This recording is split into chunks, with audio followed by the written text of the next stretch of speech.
평생 저지른 잘못을 참회하고 싶어요.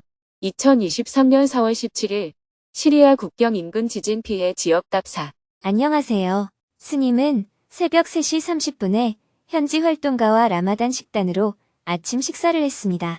식사를 하면서 현재 시리아 상황, 오늘 둘러볼 지진 피해 지역, 구호 물품 배분, 사업 진행 과정에서 있었던 일들을 이야기 나누었습니다. 2시간 동안 대화를 나누고 오전 8시 30분에는 국경지역 주지사 사무실로 출발했습니다. 2시간을 달려 10시 30분에 도착해 대화를 나누었습니다. 지진으로 튀르키예도 힘들지만 시리아는 더 힘들다고 들었습니다. 저희가 도움이 되고 싶은데 어떤 일을 할 수 있을까요? 튀르키예 정부 차원에서 시리아 지원을 허락해 준다면 지진 피해 지역의 아이들을 위해 학교를 짓거나 시설 보수를 돕고 싶습니다. 예, 고맙습니다. 인근에 큰 학교가 하나 있었는데 지진으로 완전히 무너졌습니다. 한번 둘러보시고 도와주시면 좋겠습니다. 대화를 나누고 나와 튀르키예 정부 교육 관계자들과 지진 피해 지역을 답사했습니다. 먼저 마을에서 가장 큰 학교였던 곳을 둘러보았습니다. 학교는 지붕이 무너져 있고 벽체도 허물어져 있었습니다. 학교 내부도 처참했습니다. 그래도 학교 뒤쪽에서 임시로 비닐하우스를 세워 수업을 하고 있었습니다. 이 학교는 3,500명의 학생이 다니고 있습니다. 지진이 일어났을 때 학생 150명, 선생님 10명이 사망했습니다. 이 정도 피해면 아이들에게 트라우마가 생겼을 수 있겠어요. 학교 수업뿐만 아니라 아이들의 마음도 치료해야겠습니다. 화이트 헬멧 대원들의 안내로 모자보건소도 둘러보았습니다. 스님은 모자보건소 활동가들을 격려했습니다. 지진이 갑자기 일어나서 얼마나 놀랐겠습니까? 산모가 우울하면 태아의 건강에 좋지 않습니다. 산모들의 정신 건강도 잘 보살펴주세요. 저도 한국에 돌아가면 여러분들에게 조금이라도 도움이 될 수 있는 방법이 무엇일지 논의해 보겠습니다. 계속 답사를 하고 있는데 피해 지역의 주지사님이 스님을 찾아왔습니다. 인사를 나누고 약 1시간가량 이동해 다음 학교를 둘러보았습니다. 이 학교는 화이트 헬멧에서 복구 공사를 하고 있는 중이었습니다. 그런데 공사하는 사람들이 헬멧이나 보호 장비 없이 공사 중이었습니다. 스님은 공사장에서 일하는 사람들의 안전을 당부했습니다. 단체 이름이 화이트 헬멧인데 노동자들이 헬멧을 쓰고 공사를 해야지 보호 장비 없이 하면 위험합니다. 이번에는 지진 피해자들의 텐트촌으로 가보았습니다. 예전에 이곳에 학교를 세우기 위해 부지를 구입했는데 지금은 난민 텐트촌으로 활용하고 있습니다. 이곳에 학교를 세운다면 이들은 갈 곳이 있습니까? 네, 물론입니다. 텐트촌에는 아이들이 많았습니다. 스님은 아이들에게 학교는 다니는 중인지 몇 학년인지 물어보았습니다. 여기까지 답사를 하고 인근에 있는 화이트 헬멧 본부에서 대원들이 스님을 만나고 싶어 한다고 해서 본부로 이동해 이야기를 나누었습니다. 스님은 오늘 낮에 둘러본 학교에 대한 이야기들을 하고 대원들의 이야기도 들었습니다. 일단 우리가 함께 학교를 하나 지어보고 뜻이 맞으면 이를 계속 더 확대해 나갑시다. 진심으로 감사합니다. 우리는 끝까지 협조하겠습니다. JTS에서는 종교, 나라, 성별을 따지지 않고 필요한 일이라면 무엇이든 합니다. 화이트 헬멧도 그렇습니다. 좋습니다. 화이트 헬멧 대원들과 대화를 마치고 다 함께 단체 사진을 찍었습니다. 다시 차를 타고 3시간을 달려 숙소로 돌아와 저녁 식사를 했습니다. 저녁 식사를 마칠 무렵 화이트 헬멧 대표가 찾아왔습니다. 이후 학교 신축과 보수를 어떻게 할지에 대해 이야기를 나누었습니다. 아이들이 공부를 해야 하니 최대한 빨리 학교 공사를 시작합시다. 그리고 현장에 가보니 공사하는 사람들의 안전 장비가 부족해 보였습니다. 혹시 지원이 필요하다면 그들을 위한 안전 장비를 지원하고 싶습니다. 네, 좋습니다. 멀리서 이렇게 지원해 주셔서 감사합니다. 화이트 헬멧 대표와 이야기를 마치고 숙소로 돌아오니 11시였습니다. 오늘은 법문이 없었기 때문에 지난 방콕에서 열린 증문즉설 생방송에서 있었던 내용을 전하며 글을 마칩니다. 죽기 전에 평생 저지른 잘못을 참회하고 싶어요. 제가 올해 나이가 70인데 살면서 저지른 수많은 잘못이 있습니다. 특히 3가지 잘못이 요즘 저를 아주 힘들게 하고 있습니다. 첫째, 부모님에 대해 효도를 못했습니다. 살아오면서 항상 부모님께 심려만 끼쳐드리고 마음 한번 편하게 못해드린 것이 저를 힘들게 하고 있습니다. 둘째, 저와 같이 50년 동안 같이 산 아내의 속을 많이 썩게 했습니다.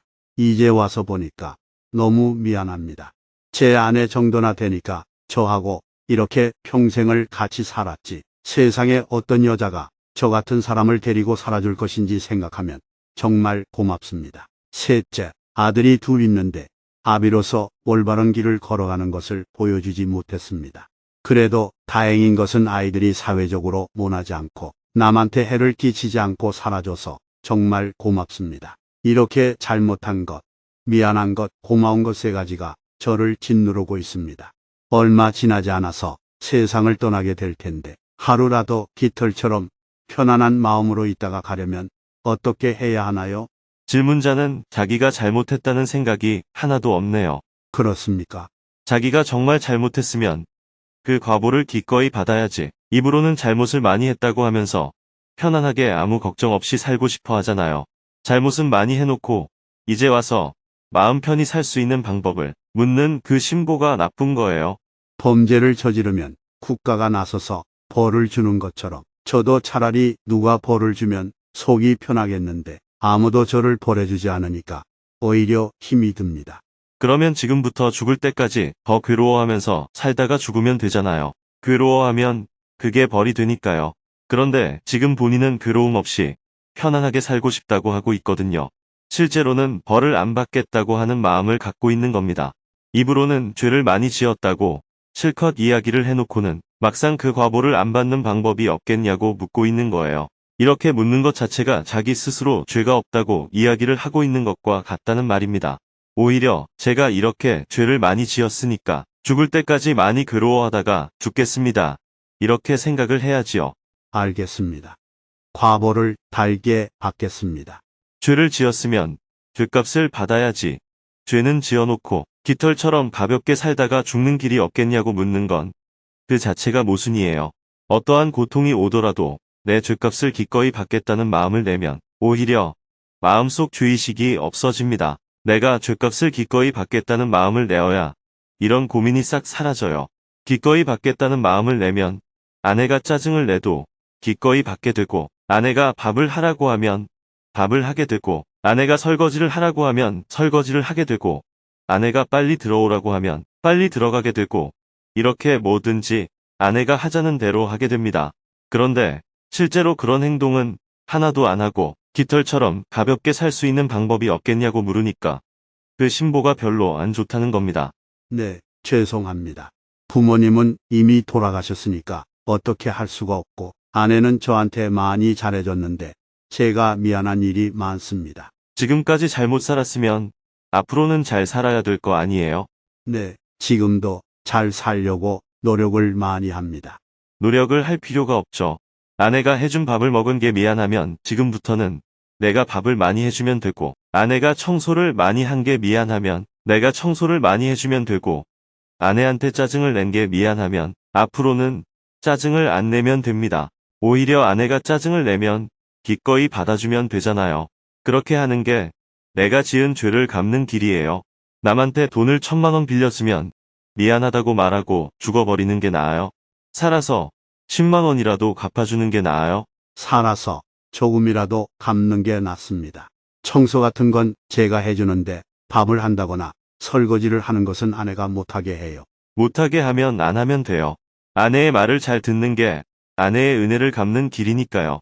저도 아내의 말을 잘 들으려고 합니다. 마음에 안 드는 일이 있어도 화내지 않고 아내 앞에서는 절대 인상을 안 쓰려고 합니다. 아내한테 잘못한 게 많다고 해도 질문자가 죽고 없는 게 아내한테 낫겠어요? 그래도 아내가 필요한 만큼 내가 잘 쓰이다가 죽는 게 낫겠어요? 오랫동안 아내와 같이 있어야죠. 뭘 또 굳이 오랫동안 같이 있으려고 해요? 아내가 필요하다고 할 때까지만 같이 있고, 아내가 내일이라도 가라고 하면 떠나야죠. 지금 질문자는 말로는 죄를 많이 지었다고 하는데도 죄를 지었다는 생각은 별로 안 하고 있는 것 같거든요. 정말로 본인이 죄를 지어서 그걸 갚아야겠다고 생각을 했다면 아내가 오라고 하면 오고 가라고 하면 가고 다른 남자를 만날 테니까 저리로 가 있으라고 하면 저리로 가 있고 내일 죽을 것 같아도 아내가 필요하니까 죽지 말라고 하면 안 죽도록 노력을 하는 자세가 있어야 해요. 질문자의 말대로 죄를 많이 짓고 살았으면 이제 죄값을 받아야 하니까 지금부터는 아내가 필요하다고 하면 뭐든지 해주셔야 해요. 가라고 하면 가고 오라고 하면 오는 게 아내한테 죄값을 갚는 길입니다. 아이들한테도 더 이상 짐을 지우지 말고 잔소리를 안 하는 게 죄값을 갚는 길이에요. 자꾸 죄값을 어떻게 갚아야 할지 방법을 찾느라고 애써 시간을 낭비할 필요가 없습니다. 돈을 빌렸으면 돈을 갚아야지 왜 자꾸 돈을 안 갚으면서 마음이 가벼워지는 방법이 없냐고 물어요. 이렇게 묻는 것 자체가 심보가 안 좋네요. 그러니 자기가 정말 죄를 많이 지었다고 생각한다면 앞으로는 그 빚을 갚아야겠다고 마음을 내보세요. 그러면 저절로 마음이 가벼워집니다. 사실 스님 말씀처럼 요즘은 제가 아내한테 그냥 잘하려고만 했습니다. 저를 데리고 살아줄 사람이 없는 것도 알기 때문에 요즘은 아내 말에 거의 복종하려고 노력 중입니다. 그걸 왜 노력을 해요? 자기가 죄를 지었다는 생각이 별로 없으니까 자꾸 애를 쓰고 노력을 하게 되는 거예요. 마음속에서 정말 죄를 지었다고 생각하면 애쓰고 노력하는 게 아니라 기꺼이 하게 됩니다. 지금 노력하고 있다는 말은 하기 싫은 걸 억지로 한다는 말이거든요. 노력하지 말고 기꺼이 하세요. 애쓰지 말고 기꺼이 하세요. 네, 알겠습니다. 빚을 갚을 수 있다면 기꺼이 해보겠습니다. 기꺼이 하면 마음이 가벼워집니다. 남한테 돈을 빌려서 미안하다면 미안하다고 말하고는 죽어버리는 것보다는 살아서 내가 갚을 수 있는 만큼 기꺼이 갚는 게 상대방에게도 도움이 됩니다. 네, 그렇게 해보겠습니다. 그리고 갑자기 생각난 질문인데 사랑과 집착의 경계선은 어디일까요? 상대가 필요하다고 하는 것을 해주는 것은 사랑이고 내가 필요해서 하는 것은 모두 다 집착입니다. 네, 알겠습니다. 오늘부터 빚을 갚으면서 살겠습니다. 평생 저질러 온 일들을 하루아침에 갚을 수는 없을 테니까 더 열심히 사랑하고 살겠습니다. 죄를 지었다고 생각한다면 기꺼이 갚겠다고 마음을 내버려야 죄가 다 없어져 버립니다. 기꺼이 갚겠다는데 죄가 어디에 있겠어요? 돈을 빌린 사람이 돈을 안 갚으려고 하니까 죄인이 되지. 자기가 빌린 돈을 형편이 되는 대로 기꺼이 갚겠다고 하면 설령 살면서 다 못 갚는다고 하더라도 아무런 죄가 되지 않습니다. 그냥 죽는 것보다는 몇 푼이라도 갚고 죽는 게 낫다는 자세를 탁 취하면 죄의식도 없어져요. 네, 알겠습니다. 감사합니다.